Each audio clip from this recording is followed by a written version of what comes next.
Hello and welcome to this episode of No Blasters with me, Kieran Bartlett. I was planning on changing this t-shirt during this recording day to make it look like we weren't doing a couple at once, but a bird has shot on the one that I was trying to change into. I mean, like an avian bird, not like a street walker or something. So yeah, I don't want to get bird flu, so which is a thing. So anyway, today's episode is sponsored by Joxer. Joxer is a great little bistro. They have locations in Bangor, Hollywood, and Hillsborough. They open every day, Monday through to Sunday. That would be all the days. They open every day for brunch from like 9 in the morning, I think, until about 5 or until 4, and then they open Thursday through Sunday from 5 until late. You can book a late table. That's a different menu at night time, a dinner menu, and maybe have a couple wee cocktails and whatever wee drinks. Lovely menu. You can book those tables at resdiary.com. Just go on to resdiary.com, search for Joxer, pick which one you want, pick a date, pick the time. It's great. It's a very friendly place, dog friendly, child friendly. You can go in at during the day. You can get all your barista coffees and teas, all the buns and bakes. This is the home of chaffles. This is where you get the best chicken and waffles in this little acre that we all live in here. So go check out Joxer. They love us. We love them. Great place. Today's episode also sponsored by Manscaped.com. Manscaped.com is straight up the finest provider of shaving, male grooming products, basically is what it is. Specifically designed for removing pubes and for being a clean wee prince. I highly recommend the ball deodorant, which is like a wee moisturizing cream that smells like your grandpa's aftershave that you can stick on your boys after a shower. It'll dry in real quick. It's lovely. Stops you getting a sweaty bag and whatever. I also highly recommend the ball wipes, which is for times where maybe you've forgotten your ball deodorant or you've run out and you work up a wee grease down there and you might want to degrease the bag. So that's a good product. The main products though are the Lawnmower 5.0, the Weed Whacker 2.0, the Handyman and the Hedger. These are all the different types of shavers. So some of them are great for doing like lines and things like that. The Weed Whackers for your ears and your nose hair. The Lawnmower 5.0 has skin safe technology. It's for doing those intimate areas. Great products that you can get like a bunch of those and get them all in a soap bag, and it's called the Performance Package. It's fucking great. Highly recommend that. Get over to manscaped.com. Use the code NOBLASTERS20. That's the word No Blasters, all one word, and the number 20, NOBLASTERS20, for 20% off and free shipping. We love Manscaped. They love us. Together, we will fight pubes to the death. Also, last thing, check out our Patreon over at patreon.com/NoBlasters. This is where, for £3 a month, you get a whole raft of exclusive video content. You get merch discounts, you get gig announcements, you get everything. For £6, you get all that too, plus an extra audio podcast every week, plus a permanent merch discount, plus you can play me on an episode of No Blasters Extra Time, which is a FIFA packed podcast that comes out every Thursday on our Patreon for all Patreons. So check that out, patreon.com/No Blasters. Very, very, very last thing, buy tickets for my new comedy show, Phantom of the Opera House. We're doing that from the 23rd to the 20th of September. Our last Saturday show, the 20th, is very almost sold out, the nighttime one. The early show that night, very nearly sold out. The Friday late show, very nearly sold out. And then the rest of them, there's tickets available. A couple of them are sort of getting to be fairly well on with ticket sales. Check that out. Get those tickets at goh.co.uk. Thanks very much. Now into this episode. This is a special episode where I've decided I will be the guest today. I will answer your questions even more than I normally do, because some days I do take the piss and I only answer about 3 of them.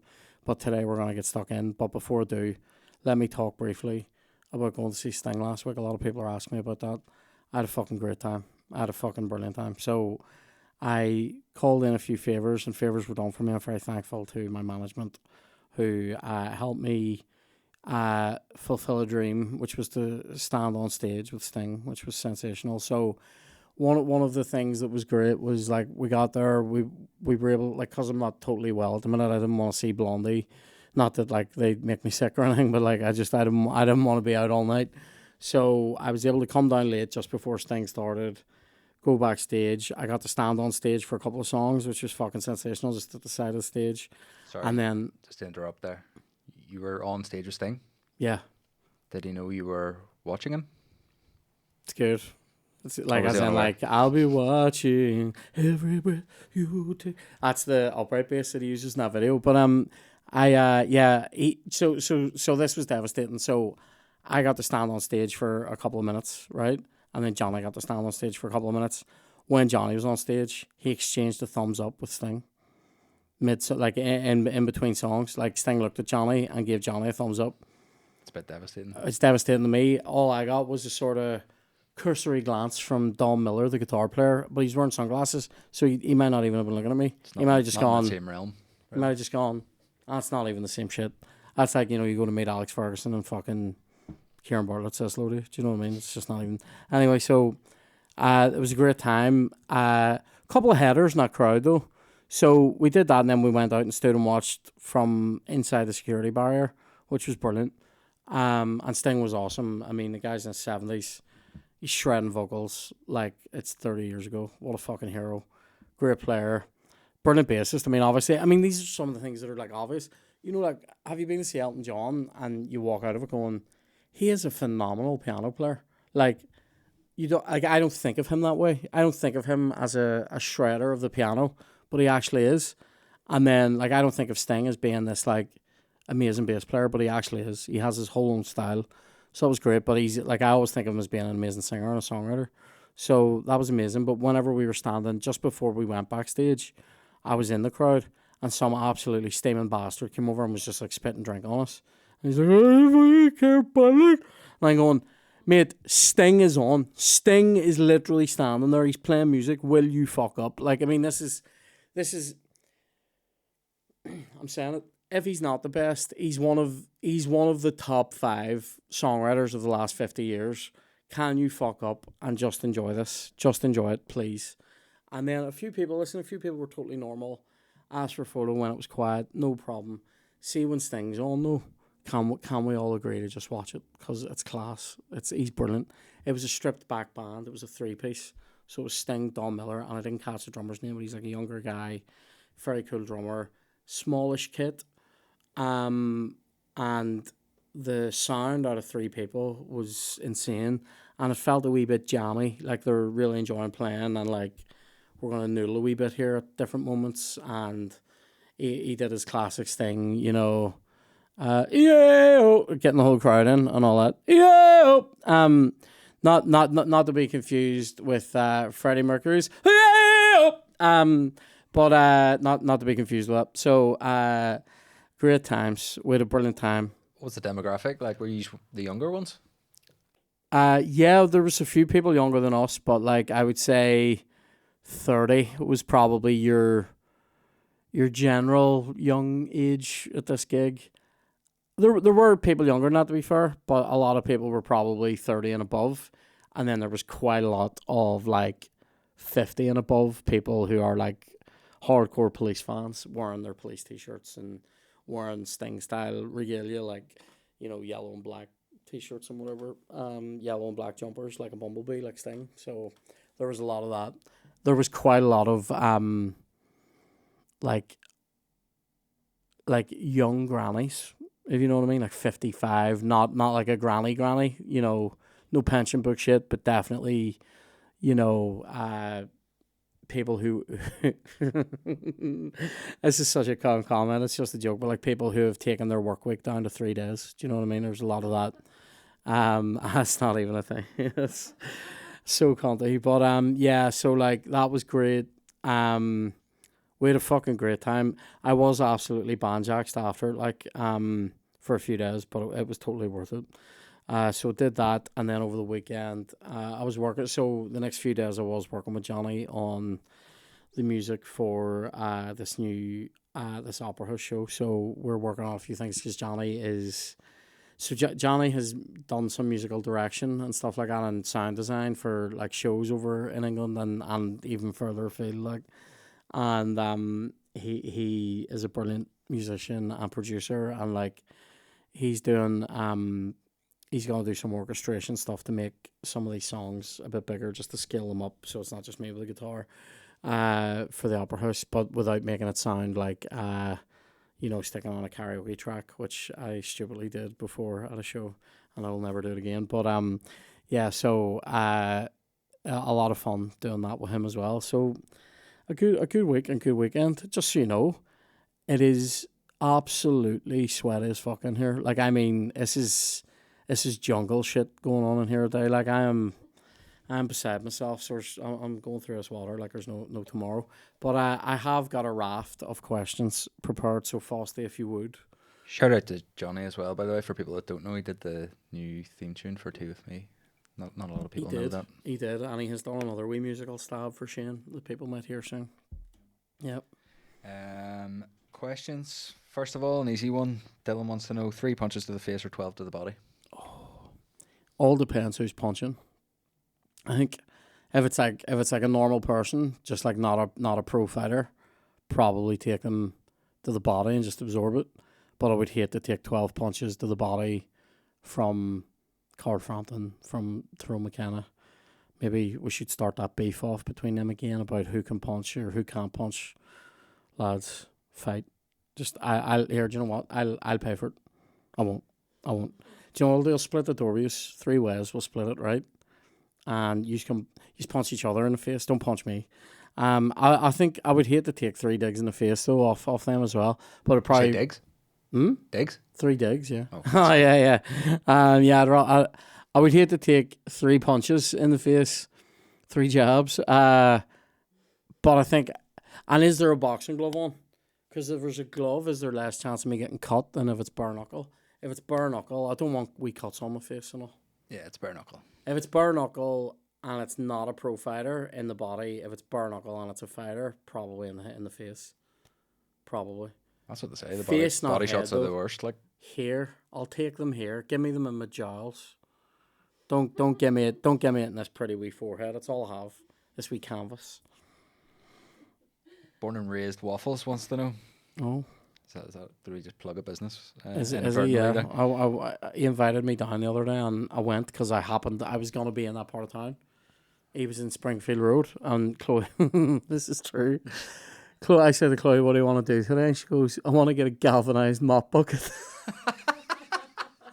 And the best place to buy like stuff like a metal mop bucket is from one of those shops that when you drive past it, they have a wheelie bin full of deck scrubbers and fucking mops out the front. And there's one, I think it's called Greens on the Falls. And so we were going to go down the falls and he said, do you want to come into Springfield Road? I'm making waffles here today. And I was like, fuck it. Yeah, it was great. But sorry, what was this question? Well, there's a wee dirties coming. They may have asked you what was your dream job growing up. Oh. That's the question. Well, weirdly, I was talking about this with Chloe the other day. So I don't know if I've mentioned this on here, but I remember, so I was obsessed with Indiana Jones when I was a kid. Like obsessed with it. And You may have mentioned that. yeah, like I loved it and I still do. But is there a more fun character than Indiana Jones? Just for pure classness. I mean, Harry Potter, you can argue, right? But like, Harry Potter's a nerd. Like, he's a wee dick, isn't he? Give me it here, Malfoy, or I'll knock you off your broom. Fuck up right now. Fucking, yeah, he's a wee dick. Oh, he's such a wee cock. Now, what do you call him? Indiana Jones is just like, because like you could say James Bond, but then you're like, James Bond, there's more danger. You know, there's more grimness. He does the buck and chuck a lot, which, you know, was class in the 70s, but maybe gets him looked down on now, right? I don't think there's any other character out there that's as fun as Indiana Jones, right? So I loved it when I was a kid. Now, where did that push me? Into an interest in classics, ancient history, and archaeology. So that was a thing I've been interested in since I was really young, like 4 or 5 years old. But when I was maybe about, I don't know, 5 or 6 or something like that, one of my milk teeth needed a look at by the dentist, and we went to the dentist, and my mum was like, trying to keep me calm. We go to the dentist, and I happened when she was like signing a check for the dentist, I happened to see how much it was, and it was like quite a lot of money. Like I can't remember what it was, but it was like fucking mental. And I went, I didn't know you had to pay for this. Like, I thought this, and she was like, yeah, you pay the dentist. And I was like, that's fucking mental. I was like, that was a load of money. She was like, yeah. And I was like, and I said this, my mum will confirm this story. I was like, can I be a dentist in the winter? And this is how young I was. I didn't know the word archaeologist, but I went and Indiana Jones in the summer. Is there a way where I can make loads of money in the winter as dentist guy, and then when the nice weather's on, artifact? Do you know what I mean? So this was like, that's my dream job. Like that's still maybe my dream job. Like, see if I could do comedy in the winter, and then do like, cracking the whip and fucking finding the grail in the summer. I'm writing a book that's kind of in that. I'm literally writing a book right now that's in that space. That's like, fat comedian who loves classics gets caught up in a archaeological whirlwind. That's what I'm doing right now. Lots of the places that you dig up archaeological stuff, though, that's kind of summer all year round in those. You could, but then I don't want to go like in the height of summer to Egypt or somewhere where I would definitely die. Have you? They're very specific. I've watched so many Egypt documentaries when I have them well about like actual like we're live on this dig in Egypt, mate. See, being an archaeologist there, you basically you have to be great at paperwork to be allowed to dig there, right? Because you have to work with like the different government departments in Egypt, and then you get permission. They say you can dig here on this bit of ground from this date to that date, all right? You don't actually do the digging. You just like hire Egyptian guys to go in and fully break their backs and ruin their lungs, and it's just there's something very weird about it and post-colonial about it. Yeah, it's like really like, right, mate, can you come down here? You're less important than I am. Get into that fucking death hole there, and you crank the fucking stone off this thing that hasn't been opened in 1,000 years, and we'll see, if any fucking evil stuff comes out at you. And here, it's all in your lungs now, mate. Thank you.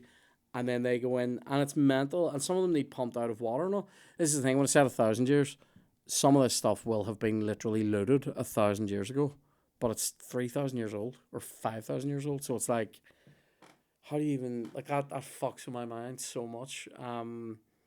Like that. It's 3,000 years old, and yes, it's amazing that you've discovered it, and yes, it's amazing that you're in there now, and it's all being catalogued properly. But 1,000 years ago, somebody beat you to it, and there's no artifacts in there now, or there's like shit ones. You know what I mean? Like there's a fucking like somebody's foot or something's left in it. You know what I mean? And not like a whole mummy, or certainly not like a Tutankhamun sort of fucking affair. But it's I find all that to be quite amazing. But I would definitely die in that sort of the dry heat. And do you know what? I maybe should do it the other way around. I should do archaeology in the winter. Yeah, time team style stuff, like just digging fields in Britain, safe. You know what I mean? All right. Davey wants to know WWE style, who wins, Sunak or Boris? Oh, if it's WWE, it's Boris, surely. Like, I mean, in any fight, Boris wins, doesn't bash that kid and that thing. Remember? Pardon? The rugby thing. Oh yeah. Oh, it was a football thing. I was like the UNICEF match, and he fucking just went headlong into somebody. He's a fucking rude. He wins any fight, doesn't he? Any style of fight against Rishi. The only thing I think Rishi could beat him in a fight in would be like if they had to paper cut each other or something. It was like you can see Rishi being a wee sneak. Yeah, I don't know. Boris is too heavy for him. Boris wins every time. The only way Rishi would win is if he goes human spider, up the side of the cage, and then fools Johnson into tiring himself out, which is essentially how he became Prime Minister, isn't it? He let Johnson tire himself out, and then Rishi just snuck in. Oh no, that's right. Liz Truss was in the middle of that, wasn't she? Yeah.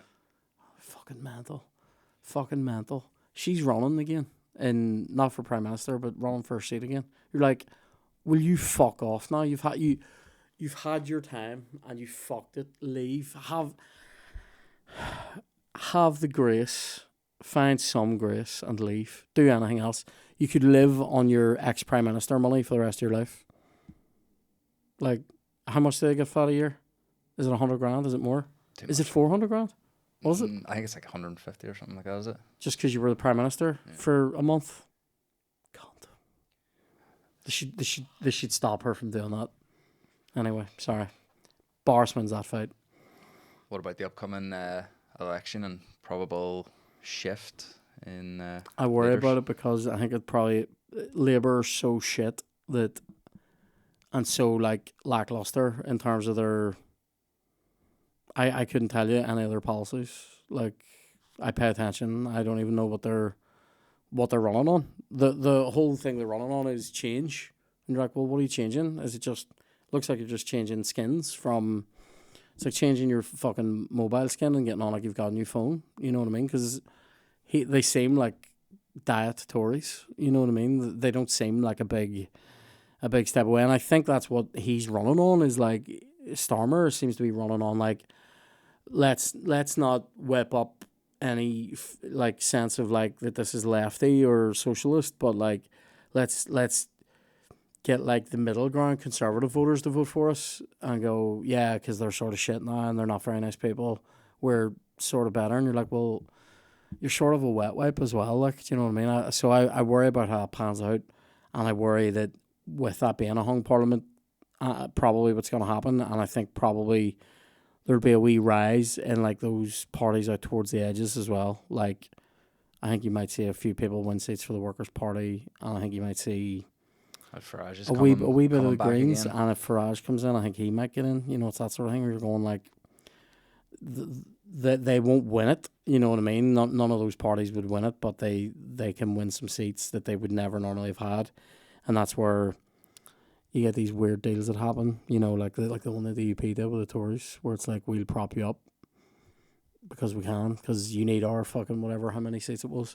So I worry about shit like that. I also think here. It's sort of depressing here. You know, it's the same shit. You never see these people. You never see them. Like, what's the answer? How do you fix it?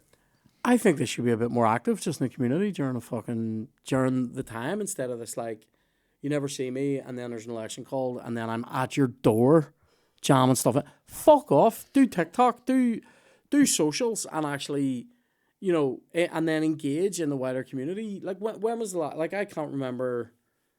Apart from a scandal, I can't remember the last time I saw an MP from here really doing anything. You know, like I can't remember it. You think they just need to get on TikTok more?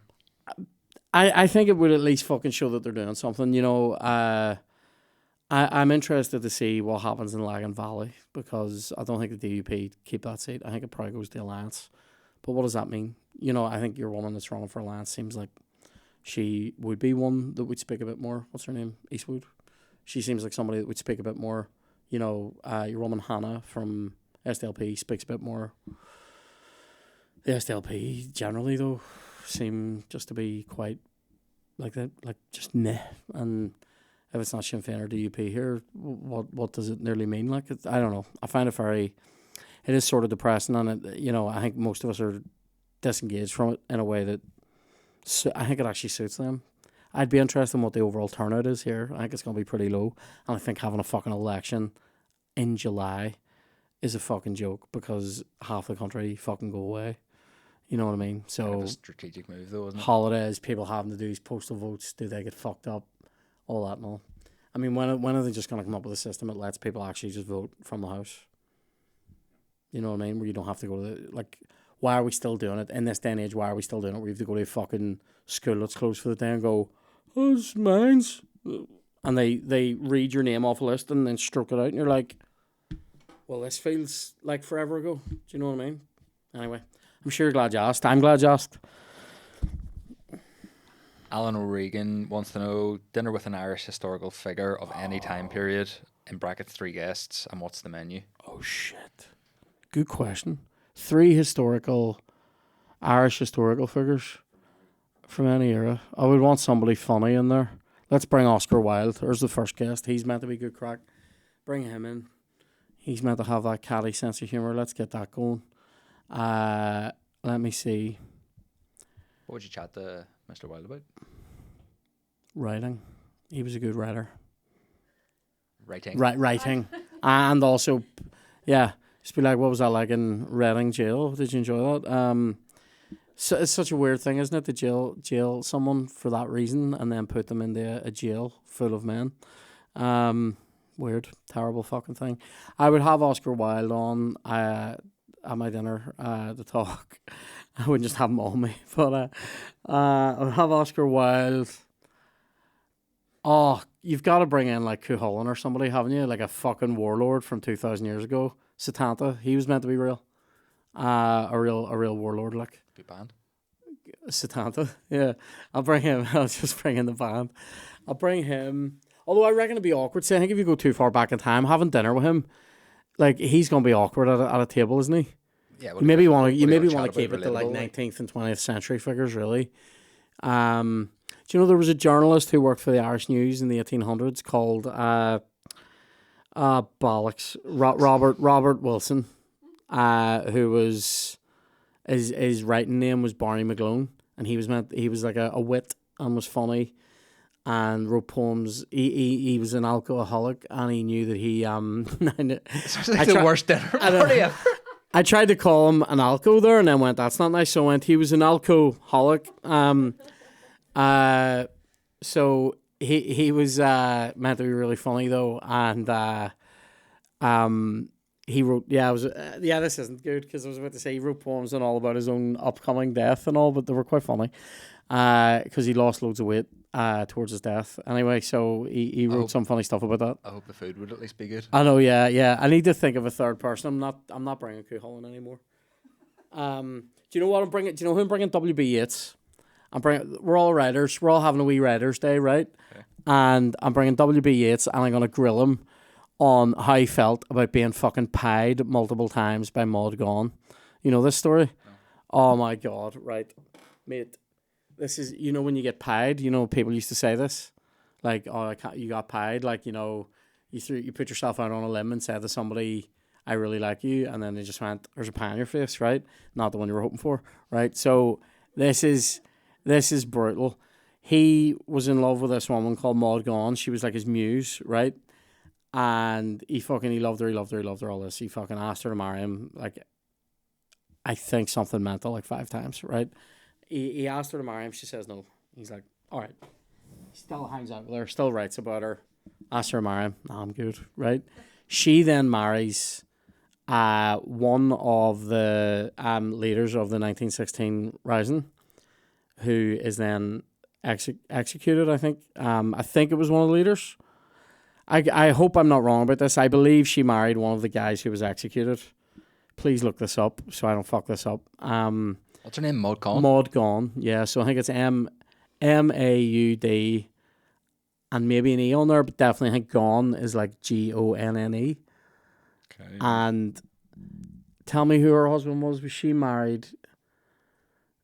Oh, she definitely married somebody that was in the Rising. What it says here, the muse of W.B. Yeats, John McBride. Yeah, right. So he gets killed in the Rising, and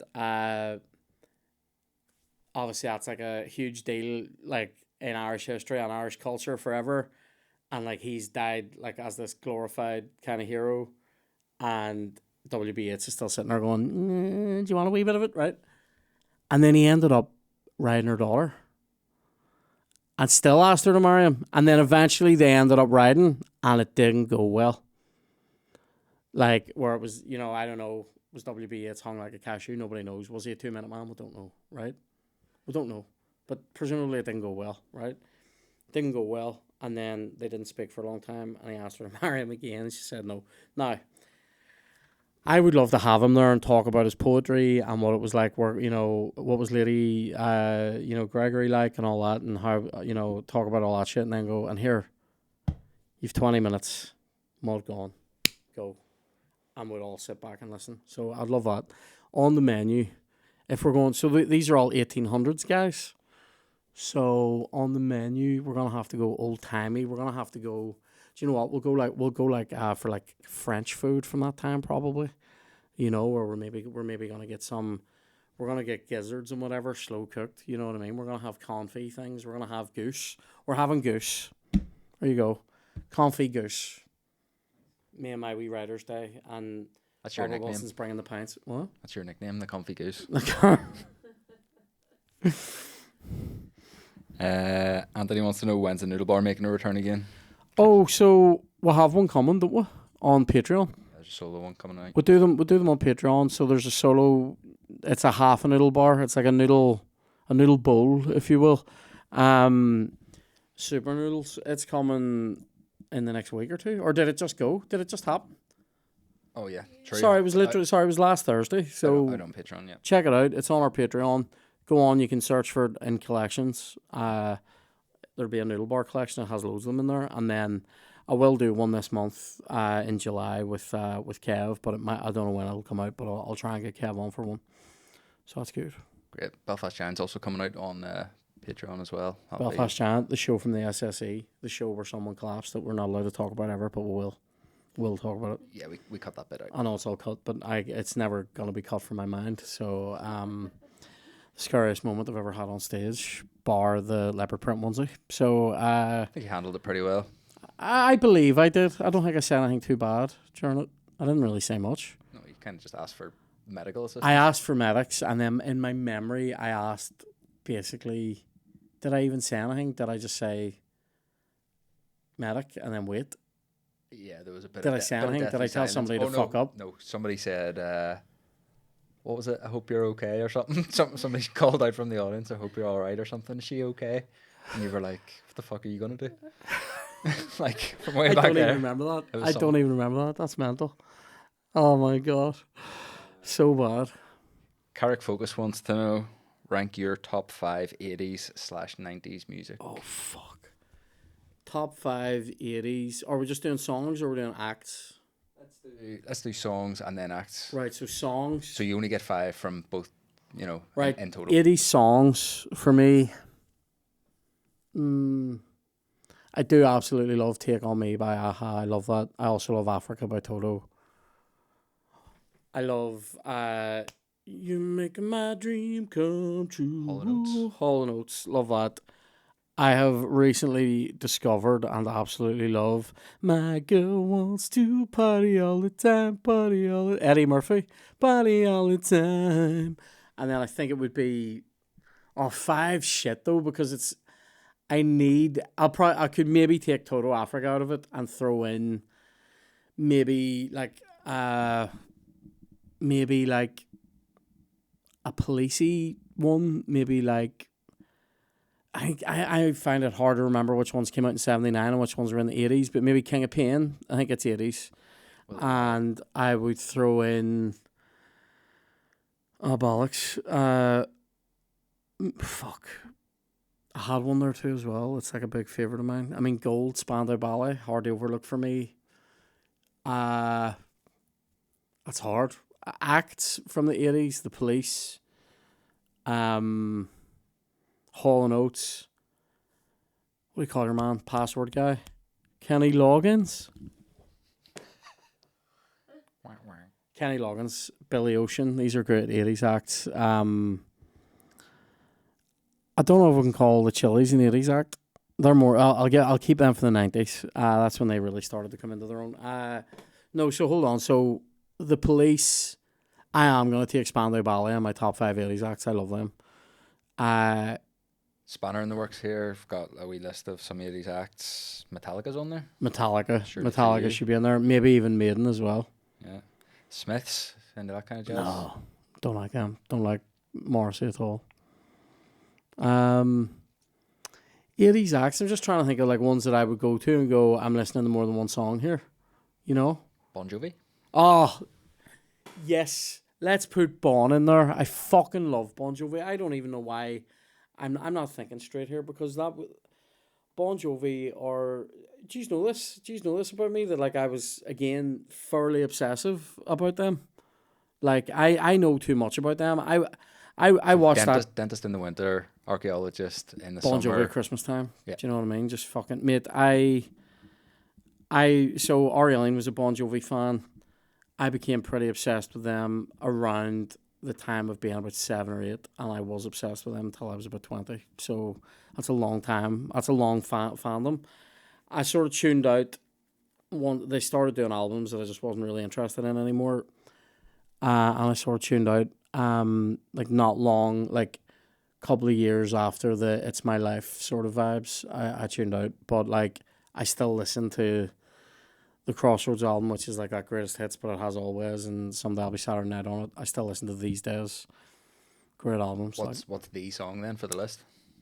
Oh, I mean, it would be remiss to not put Living on a Prayer on there, like, but I mean, that's quite obvious. If you were going to go slightly, I love Runaway as well.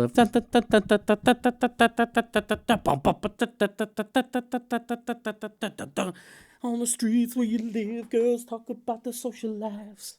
Oh, great chorus. Ooh, she's a little runaway. Oh, mate, don't get me singing Bond because we'll be here all day.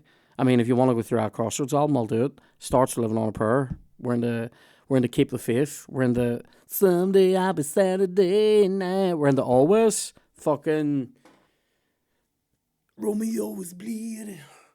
You can't see his blood. What about fucking I'm a cowboy. Don't on the steel side ride. And I'm wanted, dead or alive. Oh. Didn't realise this was going to unlock all of Blaze that. of Glory. Going down in a blaze of glory. That was a Bond solo track, though, from Young Guns, too. What about Bed of Roses?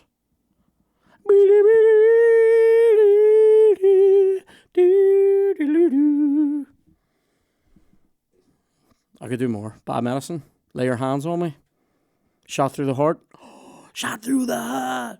And you're to blame, darling. You give love a bad name. Bad name.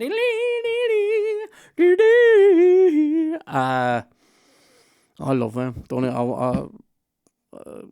There was one that was they removed this. So we must have had like an import version of their greatest hits because it's not on Spotify now. Was In These Arms, which is kind of like it sounds very like Journey. Don't Stop Believing, that song.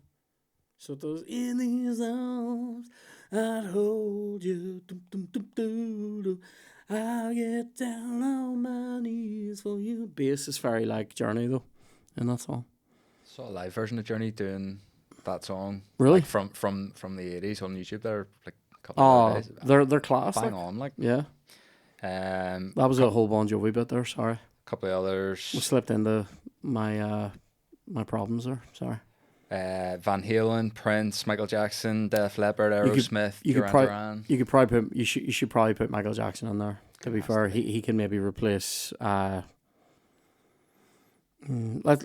go Bon Jovi, Metallica, Michael Jackson, Spandau Ballet, please. Let's do that. All right. Yeah.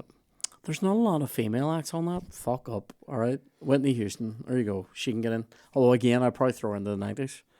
Let's put Whitney in the 90s. Let's move to the 90s, right? 90s, yep. 90s songs. Fuck me.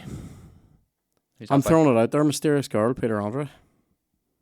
Okay. That was an awakening.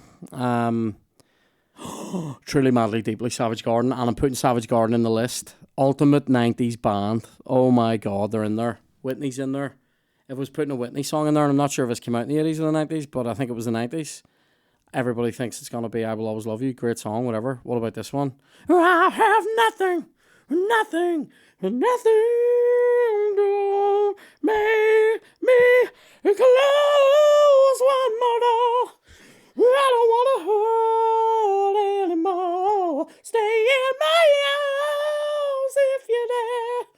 Must I imagine you there? Don't walk away from me. 'Cause I have nothing. Amazing.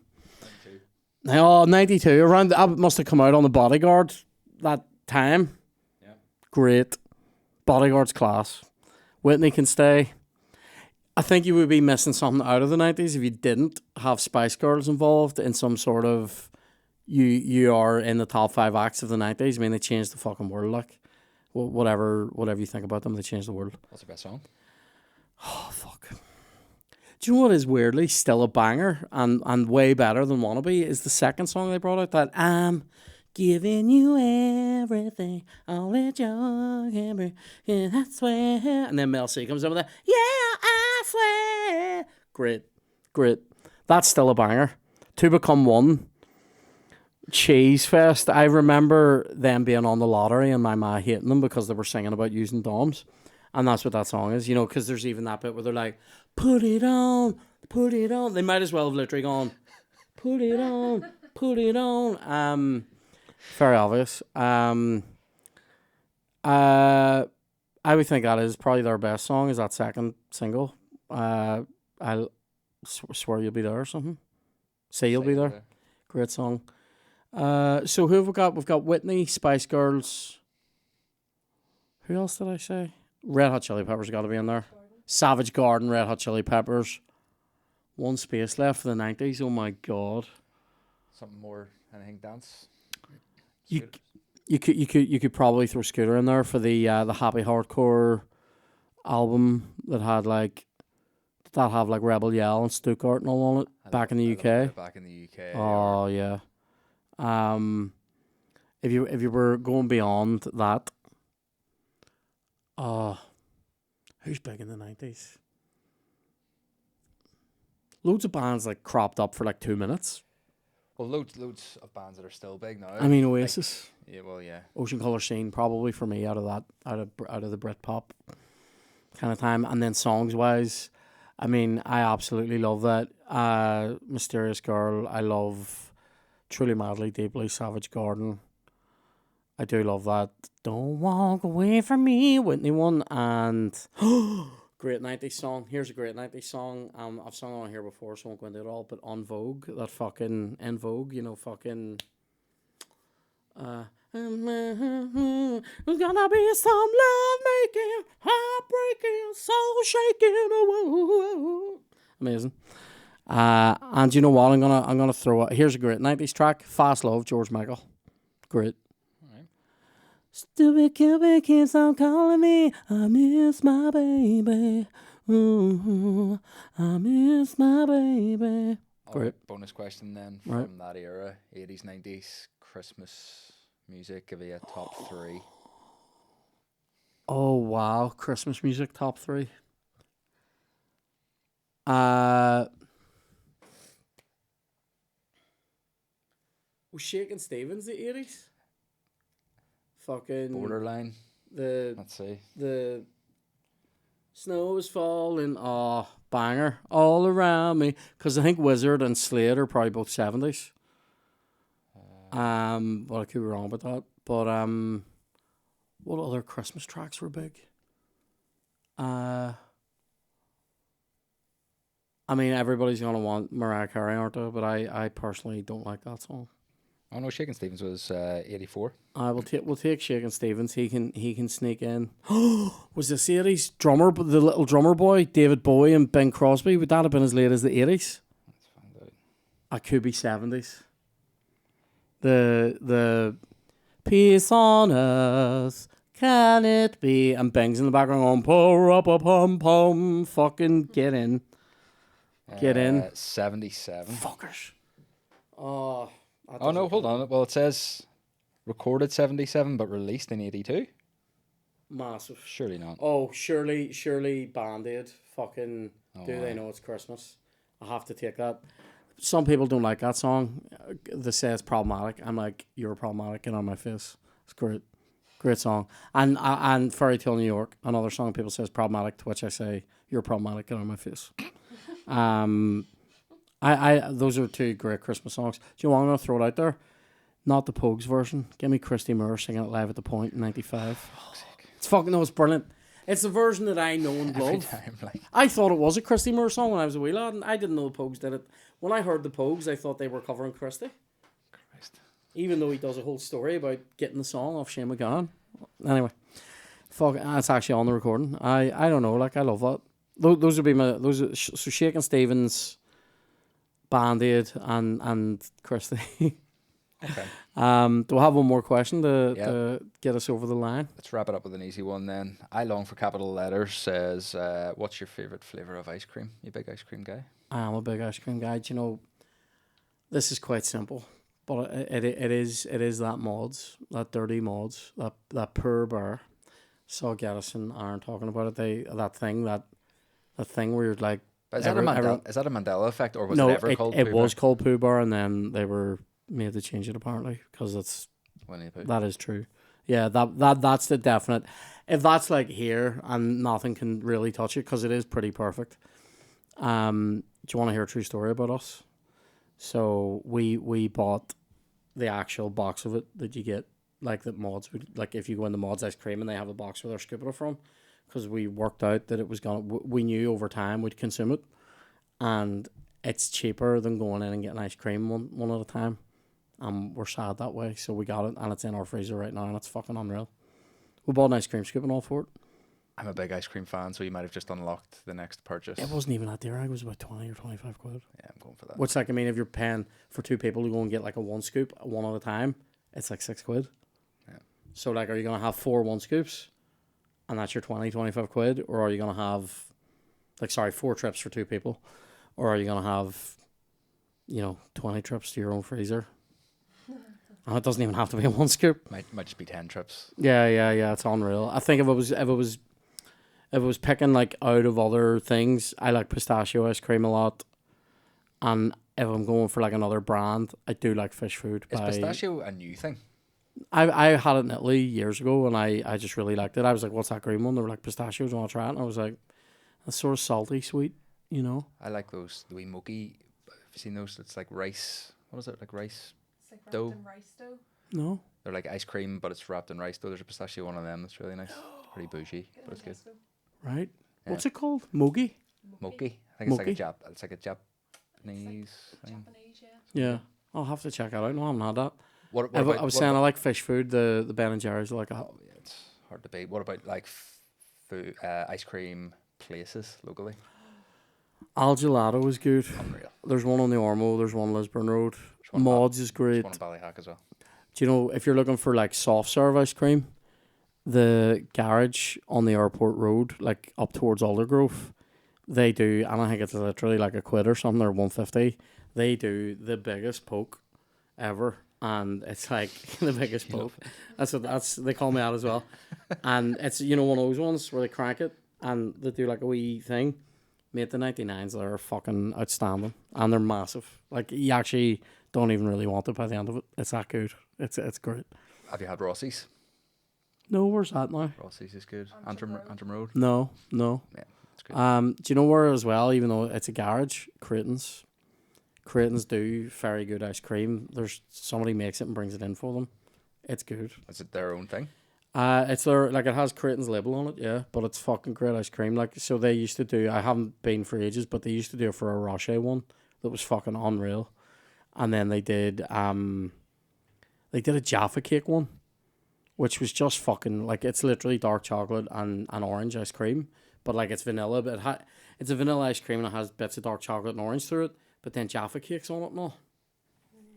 A silly time. I don't know if they do it anymore, but that would be Al Gelato though. If I was going for like a non big brand, if you know what I mean, like not Mods because it's everywhere, but like a local place, I would go Al Gelato probably. It's so good. Do you know what they did for us? Oh, you can ask them. You can get them to put a wee bit. I don't like sauce over the top. You get them to put a wee bit of sauce in the bottom of your cone, and then you have your ice cream. And then when you push the ice cream down in the cone, it makes here. I'm giving out secrets here. It's a dirty time. Pro tip. You'll enjoy it, yeah. So anyway. Yeah, this is fancy making us ice hungry. cream. Yeah, it is. It's making me hungry. So thanks a million for joining us, and we will see you in the next one. Take it easy. Bye.